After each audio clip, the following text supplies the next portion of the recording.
লক্ষ কোটি শুক্রাণু কিন্তু একসঙ্গে বের হয়, সেখান থেকে আল্লাহ রাব্বুল আলামিনের নির্দেশে ডিম্বাণু শুক্রাণুর যে সংমিশ্রণ ঘটে, সেখান থেকে গিয়ে সন্তান তৈরি হয়। একটা বৈজ্ঞানিক যে ব্যবস্থাপনা করে দিয়েছেন, এটা কোনো মানুষ করতে পারবে? কোন মানুষের পক্ষে সম্ভব? আসমান জমিনের রাজত্ব হচ্ছে আল্লাহর হাতে। ইয়াহাবু লিমান ইয়াশাউ ইনাসা, তিনি যাকে ইচ্ছা কন্যা সন্তান দান করেন, তিনি যাকে ইচ্ছা তিনি পুত্র সন্তান দান করেন। মায়ের পেটে সন্তান কিভাবে অন্ধকার জায়গায় কিভাবে লালিত পালিত হলো, কে তার সেখানে অক্সিজেনের ব্যবস্থা করে দিল, কে সেখানে তার রিজিকের ব্যবস্থা করে দিল, আল্লাহ সুবহানাহু ওয়া তাআলা আমাদের কিভাবে সৃষ্টি করেছেন।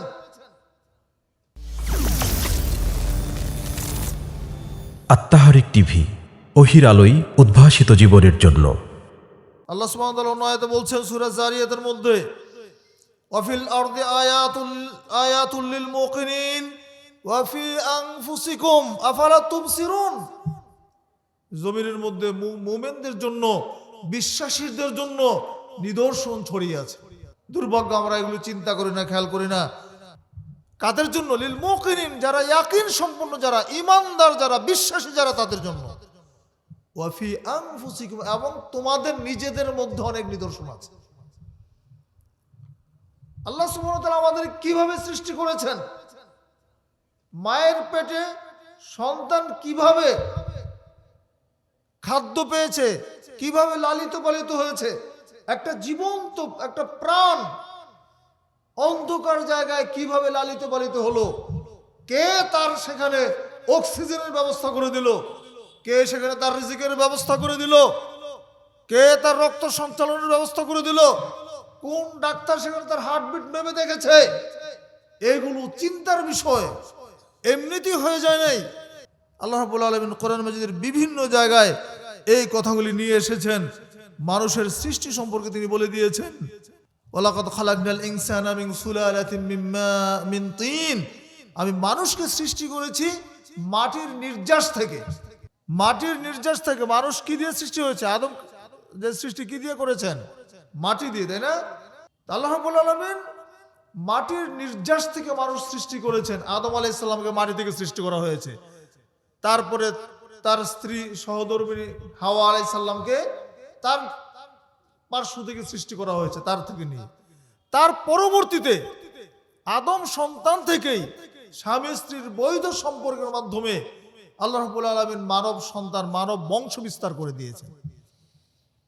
সেটার কি প্রক্রিয়াটা ছিল, এটা আল্লাহ সুবহানাহু ওয়া তাআলা কোরআন মাজিদের সূরা মুমিনুনের মধ্যে পর্যায়ক্রমে এটা উল্লেখ করে দিয়েছেন। তিনি বলছেন, সুম্মা জাআলনাহু নুতফা, অতঃপর আমি সেটাকে করলাম একটা শুক্রবিন্দুতে। কোথায় রাখলাম? ফি করারিম মাকিন,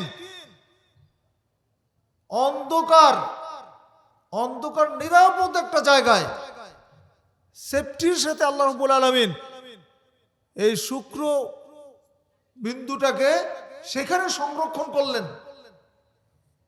স্বামী স্ত্রীর মিলনের ফলে যে বীর্যটা নির্গত হয়, সেটা স্বামীর বীর্য নির্গত, এটাকে বলে শুক্রাণু।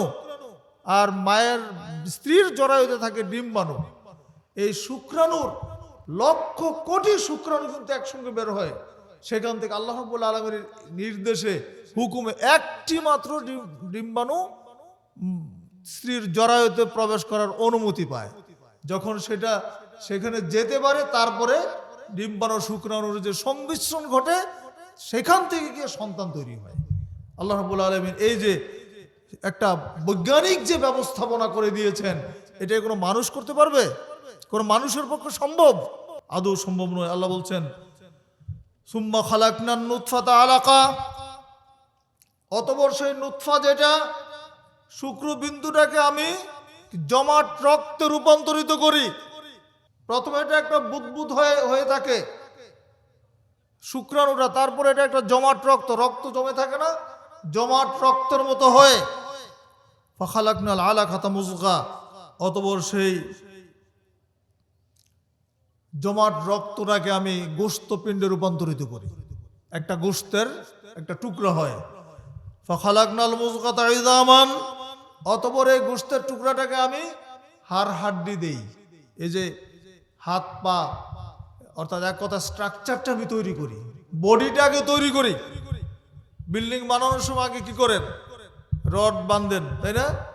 রড বেঁধে একটা স্ট্রাকচার তৈরি করেন, তারপরে এর উপরে মশলা দেন, ঢালাই করে এটাকে কি করেন? শক্ত করে ঢালাই করে দেন।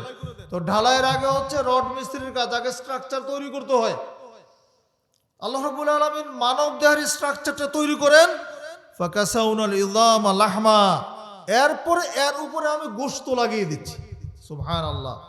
এইভাবে একটা দীর্ঘ প্রক্রিয়ার মাধ্যমে আল্লাহ রাব্বুল আলামিন আমাদেরকে সন্তান দেন।